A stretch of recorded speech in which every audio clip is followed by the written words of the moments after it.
In this Founders Insights, I'd like to talk about the macro market as well as the stock market and how they relate to real estate investing. There's a lot of talk that has gone about the market. Are we in a recession? Are we going to go into a recession? Has the Fed raised rates too much? Not enough, right? So it's a very volatile period of time with a lot of uncertainty. The funny thing is the future is always uncertain. So people never know where the next move for the market is, but nevertheless, sometimes people feel more certain and sometimes people feel less certain. And right now, this is definitely one of those less certain times. And what we've experienced over the last few years with rising interest rates is we've seen prices come down, we've seen there be some good opportunities, but we've seen a ton of treasury rate volatility, which impacts the rate at which you can finance real estate. And all the while this has been happening, we've seen an inverted yield curve. An inverted yield curve means that the short rates, or depending on if you want to use SOFR or the 2-year U.S. Treasury yield, those are higher than the long end of the curve, which is usually referred to as the 10-year U.S. Treasury yield. And the scary thing about an inverted yield curve is that it is the number one predictor of a recession.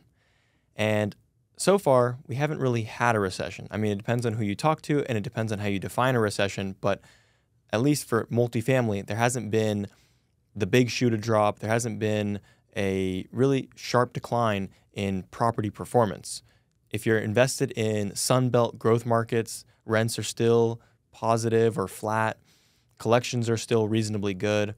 So there's not a ton to worry about today as far as multifamily fundamentals go, which a recession would directly impact. Now, I know that multifamily isn't the most exposed asset class when it comes to a recession because housing is, of course, a need, not a want. Everyone has to have a roof over their head.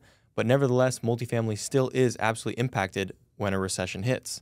When a recession does hit, you can expect multifamily rents to flatten or decline. You can expect delinquencies to rise, occupancies to go down, and so on.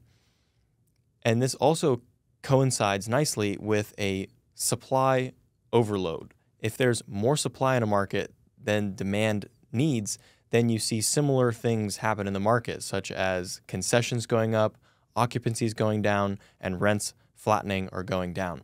And unfortunately, we see a bit of oversupply happening in the multifamily market. When you look at the long-term trends in U.S. housing, the U.S. is severely undersupplied when it comes to housing.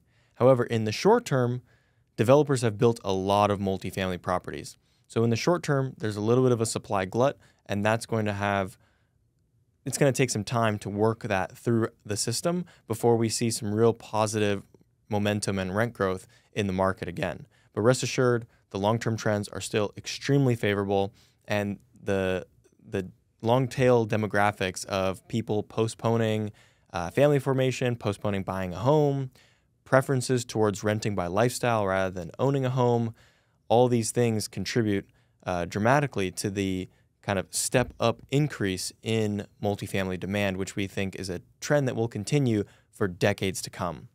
This all makes us feel comfortable to invest in today's market.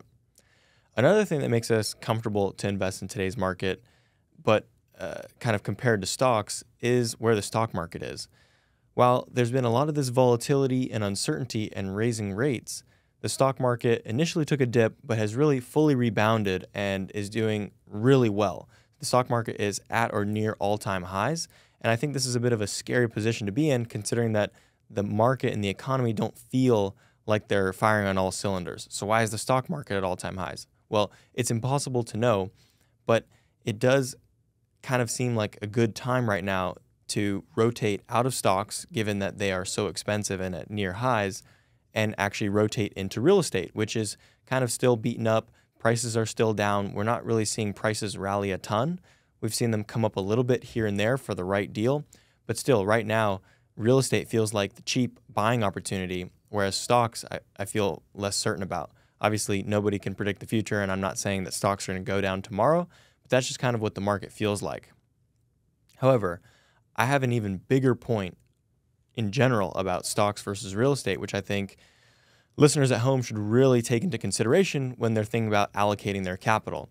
And this is that when it comes to the stock market, you have a big disadvantage. You are competing against the brightest and smartest around the world. Not only that, you're competing against pension funds, endowments, and those entities do not pay taxes. So when a pension fund is investing in a public equities or stock market strategy, they're looking at that pre-tax return as their post-tax return. So they inherently have a competitive advantage against you, the retail investor, because you have to pay taxes on your stock market gains. If you do well in the stock market, you're going to have to pay taxes on that, and that's going to hurt your post-tax return. And so you have to factor that in when you're investing in the stock market. However, of course, Harvard's endowment doesn't pay tax. So when they're evaluating, is buying Apple stock right now or is doing this hedge fund strategy or public equity strategy a good move for us? The answer is more likely to be yes, because they don't pay taxes. So they're willing to effectively outbid you for that stock, if you will. And what that means is you kind of get priced out as a retail investor from achieving lucrative post-tax returns in the stock market. And at the end of the day, it's not about what you make, it's what you keep. And so post-tax returns, I think, are kind of an underappreciated point in the financial world because people are so fixated on pre-tax returns. But the reality is what you keep is more important. And that's where real estate comes into play. As a retail investor, as an individual, you have major advantages in the real estate space. I'll give you one example, the 1031 exchange. 1031 exchanges are a very unique tax strategy specific to real estate where you're able to buy property, make a profit, sell, and then defer the taxes that you would owe on that sale by rolling over the gains into a new investment and just kind of compounding your wealth all the while not paying taxes. This is a huge, huge advantage and a surefire way for you to beat your comparable stock market investment on a long-term post-tax basis. There's other very powerful tax strategies in real estate, such as depreciation. Now, we invest in real estate not just for the appreciation, which means that properties generally go up in value over time, but real estate investments also generate depreciation, which is a paper tax loss, a paper loss that you're able to use to offset income in your portfolio. This is extremely powerful and also leads to enhanced post-tax returns when it comes to investing in real estate. Well, guess what? When it comes to those pensions and endowments, they don't care. They don't care about depreciation. They don't do 1031 exchanges. So they're not going to be as competitive in the real estate space as you can be because you have these lucrative tax advantages that actually benefit your bottom line. And in some cases, if you're a really savvy investor in real estate, you can actually generate a post-tax return that is greater than your pre-tax return. Now, I'm not going to get into the specifics of that, but you can get the idea that if you're really savvy, you can utilize your losses associated with your paper losses associated with real estate to create tax savings for you elsewhere in your portfolio to really allow you to get ahead.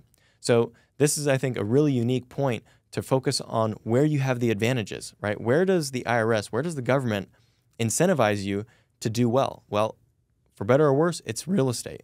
1031 exchanges, depreciation, you, the individual, can take advantage of these things to outcompete those bigger pools of capital out there.